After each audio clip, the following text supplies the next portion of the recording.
Hello दोस्तों, KG classes में आपका स्वागत है। आज हम आपको अंक और दृश्य के क्रम में मैकबेथ का हिंदी सारांश बताएंगे।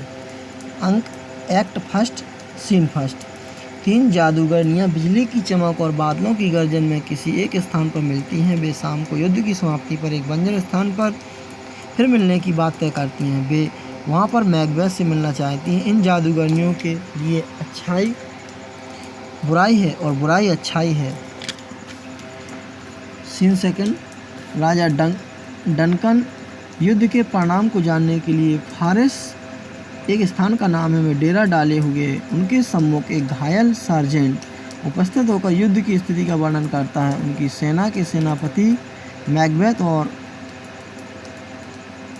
बनाक्यू अपनी वीरता से विद्रोहियों को पराजित करने में सफलता के निकट पहुंचते हैं, लेकिन ठीक उसी समय नॉर्वे का राजा स्वयं काफ़ी सेना लेकर उनसे लड़ने आ जाता है, लेकिन डनकन के दोनों सेनापति इससे डरते नहीं हैं और वे दोनों उत्साह से युद्ध जारी कर रखते हैं। घायल होने के कारण और अधिक खून बहने से सीग्रैंड बेहोश हो जाता है और आगे की स्थिति के बारे में कुछ नहीं बता पाता है।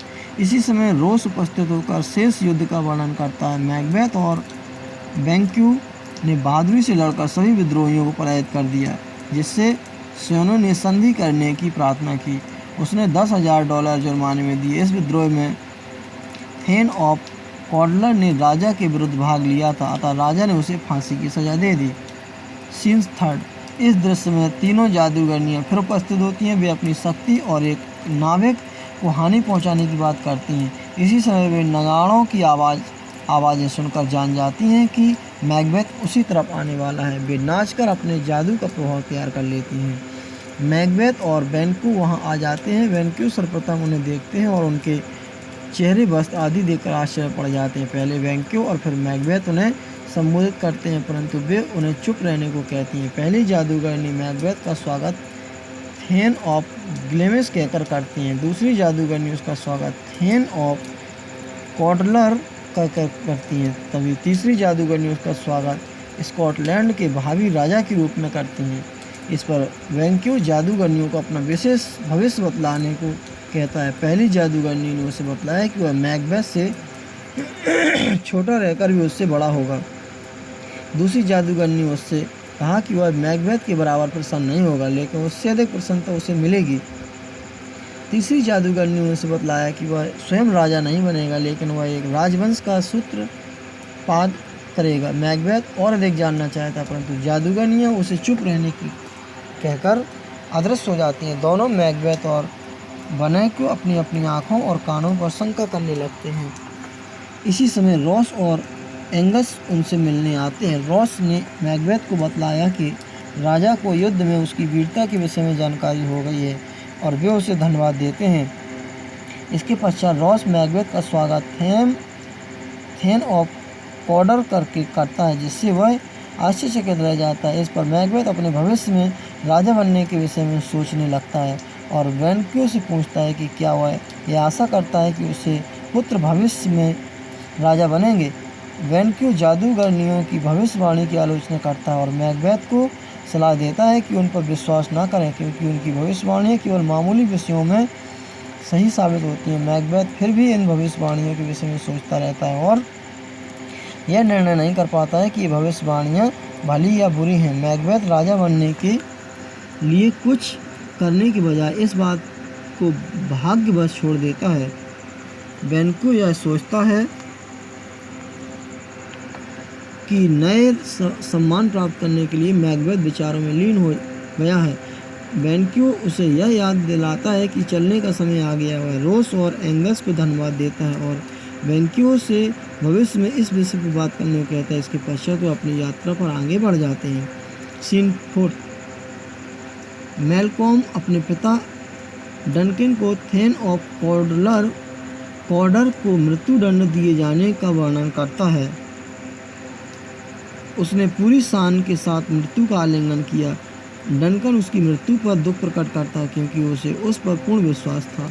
इसी समय मैकबेथ को रोस और एंगस राजा से मिलने आते हैं। राजा इस बात पर दुख प्रकट करता है कि वह मैकबेथ को उचित इनाम नहीं दे पा रहा है। मैकबेथ इस पर कहता है कि राजा की सेवा ही उसके लिए सब कुछ है।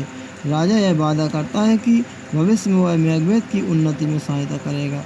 फिर वह बैंक्यू को संबोधित करके उसकी प्रशंसा करता है। इसके पश्चात वह घोषणा करता है कि उसका ज्येष्ठ पुत्र मैलकॉम प्रिंस ऑफ कम्बरलैंड कहलाएगा। इसके साथ वह यह भी घोषणा करता है कि अन्य दरबारियों को भी उचित मान दिया जाएगा। वह मैकबेथ से यह भी कहता है कि वह एक रात उसके किले में रहकर उससे अपने संबंध और दृढ़ करेगा। मैकबेथ राजा से आज्ञा लेकर उसके स्वागत हेतु प्रबंध करने चल देता है। मैकबेथ स्वागत कथन में यह कहता है कि मैलकॉम का प्रिंस ऑफ कम्बरलैंड बनाया जाना उसके राजा बनने के मार्ग में बाधा के वह अंधेरे में फैलने की आकांक्षा करता है, जिससे उसका हाथ जो घृणित कार्य करे उसे अपनी आँख भी न देख पाए।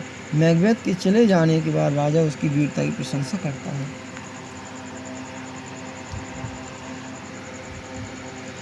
सीन 5। इस दृश्य में लेडी मैकबेथ अपने पति से प्राप्त पत्र को पढ़ती है। इस पत्र में मैकबेथ ने अपनी पत्नी को जादूगरनियों से अपनी भेंट का पूरा वर्णन दिया है। पत्र में यह भी सूचित किया गया है कि वह थेन ऑफ ग्लैमिस और थेन ऑफ कॉर्डर बन गया है। लेडी मैकबेथ यह निर्णय लेती है कि तीसरी भविष्यवाणी पूरी होगी। यद्यपि उसे शक है कि उसका पति अपनी आकांक्षा पूर्ति हेतु सबसे छोटे मार्ग को नहीं अपनाएगा, अतः वह चाहती है कि उसका पति शीघ्र घर आ जाएगा, जिससे वह अपने शब्दों द्वारा उसमें वीरता का संचार कर सके। इससे उसे राजा का पद प्राप्त हो जाएगा। इसी समय एक दूत यह सूचना लेकर आता है कि डंकन उसके महल में एक रात के लिए ठहरने को आने वाला है। लेडी मैकबेथ इस पर यह कहती है कि अगर राजा आने वाला होता तो उसका पति अवश्य आ जाता। दूत अपनी सूचना दोहराता है और यह भी सूचित करता है कि मैकबेथ ही शीघ्र आने वाला है। इससे लेडी मैकबेथ अपनी योजना पूरी करने का अवसर मानती है। लेडी मैकबेथ पूरी आत्माओं से प्रार्थना करती है कि उसका लिंग परिवर्तन कर दें जिससे वह अपना बुरा कार्य पूरा कर सके। यह भी यह चाहती है कि सारा संसार अंधेरे से ढक जाए, जिससे उसका चाकू भी वह घाव ना देख सके जो वह करेगा। इसी समय पर मैकबेथ का प्रवेश होता है। लेडी मैकबेथ उसे उसके दो पदों के अतिरिक्त राजा के नाम से संबोधित भी करती है। मैकबेथ अपनी पत्नी को कल डंकन के वापस चले जाने के बारे में सूचित करता है। इस पर लेडी मैकबेथ यह कहती है कि वह सवेरा कभी नहीं आएगा। लेडी मैकबेथ ने यह निश्चय कर दिया है कि उसे मार डालेगी और मैकबेथ यह समस्त कार्य उस पर छोड़ देता है। वह यह भी कहती है कि मैकबेथ को अवसर के अनुसार अपने चेहरे पर स्वागत की भावना प्रकट करनी चाहिए। सीन 6। डंकन मैकबेथ के किले में आ चुका है और वह और बैंक्यू मैकबेथ के किले की प्रशंसा करते हैं। उसके पश्चात लेडी मैकबेथ आ जाती है। डंकन उसको प्रेम पूर्वक संबोधित करता है और उसे कष्ट पहुंचाने के लिए माफ़ी मांगता है। लेडी मैकबेथ उसके स्वागत में कमियों के लिए क्षमा प्रार्थना करती है। वह कहती है कि यदि वह अपनी सेवाएं 4 गुनी बढ़ा सकती है तो भी कम होंगी। राजा अपने मेजबान मैकबेथ से शीघ्र मिलने की इच्छा प्रकट करता है। सीन 7। यह दृश्य मैकबेथ के स्वागत कथन से आरंभ होता है। मैकबेथ राजा बनना चाहता है, परंतु वह डंकन को वध करने से झिझकता है।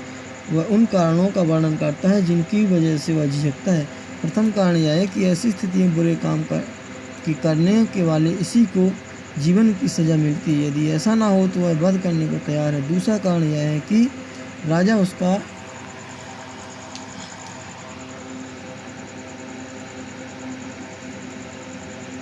संबंधी है। तीसरा कारण यह है कि वह मेहमान है। चौथा कारण यह है कि राजा के पद पर होने पर उससे अपना कार्य ईमानदारी और नम्रता से किया है।